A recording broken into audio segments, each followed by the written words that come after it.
everybody, and welcome to the Session 16 recap of Campaign 4. So, a little context. We're in the Feywild. We just got out of a big deadly dungeon, and we're trying to figure out our next steps, trying to find our good old buddy Kevin, who is missing, who we're here for in the first place. And as we got through the dungeon, we talked to some people that, the Feywild denizens. Some of us got tricked.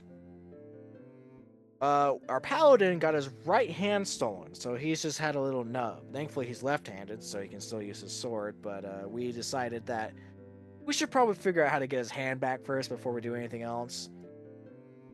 So we start with that. The gnome who stole his hand through a very tricky question was a chef. We go to the kitchens. We try to ask around and see where he's at. We find his other chef buddy, an elf, who, after a bit of strong arming, gives us some information, and after a bit of bribing with a magical item from Jakra, gives us the rest of information where he's going and how long ago, and unless he's for transportation, pigs, but they're riding pigs. And we decided to head out immediately to try and catch up. We go east through some trees, and then we come to a Badlands, which is just rocky expanses, big open areas, and then on the road, we meet 16 Sturges. Imagine my surprise when we go into a combat, and Peter and Jakra, who both have some magical capabilities, including fire, sprung out and did like a team move, and did two cones of fire, and lit these bugs on fire. I counted the dice rolls for the saves. There were 16 of them, and they all died. Thankfully, that was I did not want to be in that combat without that happening. That was pretty bad. But I digress. Combat went by pretty easily. Yippee, hooray. Easy comings, easy going. We continue on our road down east. And, the trail gets a little foggy, gets a little misty, gets a little humid. And we can't see too well, like driving without your fog lights on. It's really bad. And there's geysers on the trail. We're dodging them, trying to not get burnt. And as we're going, we get shot at by 4 arrows. 4 sets of arrows, I should remind you. And off to the left, through the mist, we see a big silhouette of an ogre with a weird wooden structure on his back. And in that structure, we see 4 silhouettes of goblins shooting bows down upon us. And we start our combat. Melee people, of course, run up first to go and attack this ogre, and Desperado's hanging back a little bit because he's a bit hurt at the moment. And Durian, the barbarian, is tanking some hits. He's being attacked by pretty much everybody, and everything's missing, which is very good. That's what we want. And Jakra is beating the ogre senseless, and Peter,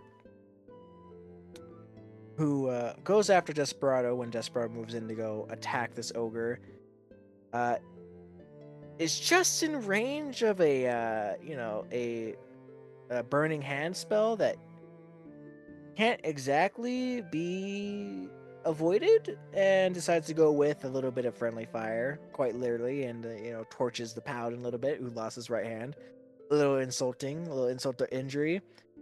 And it's a little rough, but it's pretty effective. It kills the ogre. It hurts a lot of the goblins, and they burn up and die. And a second ogre comes in halfway through the fight. We all pivot on him, start wailing into him until he gives up and asks for mercy. And us being merciful people said, "Yeah, sure, we will give you mercy." And we take away his weapons and we start grilling him on information. Has he seen the gnome we're looking for? Where did they go? How long ago? What is he doing here? Does he have a boss? Who is his boss? And as soon as we get his boss's name, which is Sugi, we all roll con saves. Half of us succeed, half of us fail. Half the party goes down in a cone of cold. I'm pretty sure it's a cone of cold spell. From behind the ogre, killing the ogre as well. And there's an elf standing there who did like 48 damages on a save. Really, really bad. He walks up after killing the ogre, tusks it for telling us his name, and then recognizes Peter. And he feels a little bad, saying, "I like the little guy," and gives him a potion to bring him back up. This is the same guy from the last session who Peter got tricked by when he was asked to sit down for a spell. He gave him, a chromatic orb and stole some of his gold. And I guess he liked the cut of his jib and decided that he wasn't gonna kill us in the middle of a freaky Badlands place. Desperado was bleeding on the floor. I played Durian. I had a healing potion. I decided, maybe I can stabilize him first. Rolls in that one at death saves. Immediately says, "Nope, never mind. We're gonna feed him the last potion we have. Gets him back up."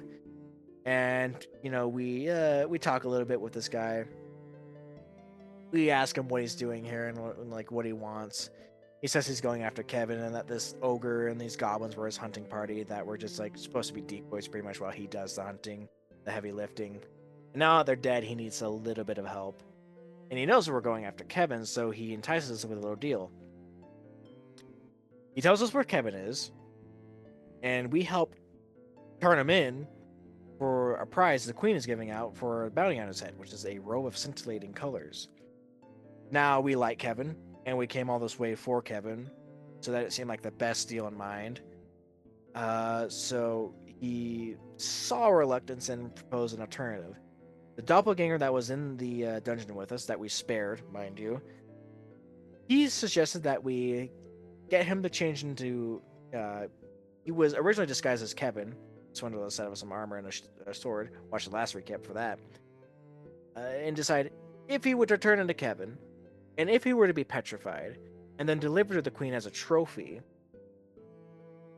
that would fulfill the requirements of the bounty.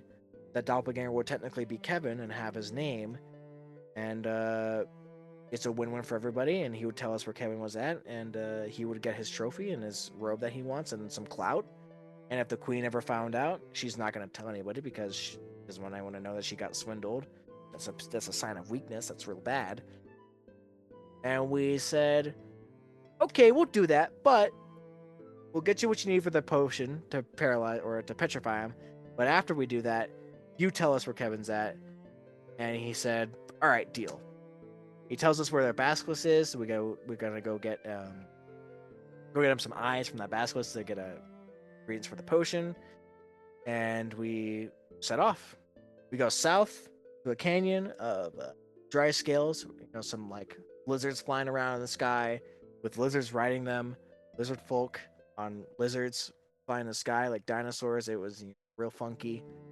We have this canyon that gets steeper and steeper and deeper as time goes on. The basilisk was supposedly at the very end of it. We decided to go around the top of it, hide in the trees from those flyers in the sky, get as close as we can, and then go down with a rope to the bottom of the canyon to then skip most of the journey just in a kill field. We start descending down the rope, and the flying guys see us as easy prey and start pecking at us, eating at us as we're going down. As we get halfway down, some attacks are made, some fail, some succeed, and we get a little bit hurt, but we get to the bottom okay, and they leave us alone. Very nice. At the bottom, we see a bunch of statues of previous people who tried to do the same thing that we're doing and failed. We're going to kill this basilisk, and we don't see it anywhere, but we know that it comes out every few days to drink some water in a pool that was nearby. So we all set up in positions, some hiding behind a statue of a previous paralyzed person, hiding in a bush, Peter hiding in a illusory boulder, which is important for later, and Durian and myself hiding next to a shallow cave entrance.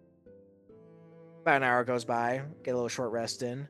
This basilisk shows up, doesn't notice any of us, and starts to drink the water.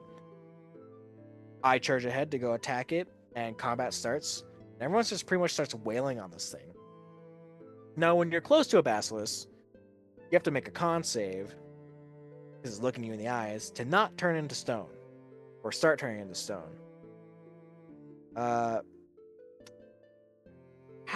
Most of us make it, except Jakra. Jakra fails their con save, which is unfortunate. And during this combat, Peter spends his first time hiding in his illusory boulder, just trying not to draw attention to himself. And then after that, he feels pretty guilty seeing that the petrification starts to take hold and flings out a he's Scorching Ray to help out, and he does deal a lot of damage. So it was a little miss, but he did deal a lot of damage. It did help. During the combat, Durian gets hit for the critical hit that would have outright killed anyone else in the party. I'm talking about 3/4 of his health to like 0 instantly. Only because he was an orc, he was back up at 1 HP. It was really bad. It was pretty pathetic, actually, how he was lying around and screaming for help. We eventually kill the Basilisk, with the help of Desperado's, channel divinity holding it down, and Jakra, getting the final blow in, I believe, hitting in the back of the head with a staff and killing it. But unfortunately, Jakra fails their second con save and is turned to stone, which is really bad because we need either a really powerful cleric or the guy we just did this deal for to find out Kevin's location, who seems pretty adept with potions. Maybe he can help out. Maybe one of these guys with these statues here that were before us, some failed adventurers, would have something on them. We don't know. We cut off the head of the Basilisk because we're not so adept at medicine and we don't want a chance ruining the eyes. And unfortunately, have to leave Jakra there. There's no way we're carrying him back. And just end the session there. On a sad note. Pretty bad. Anyway, thank you for watching the recap of Session 16 of Campaign 4. I hope you have a good day.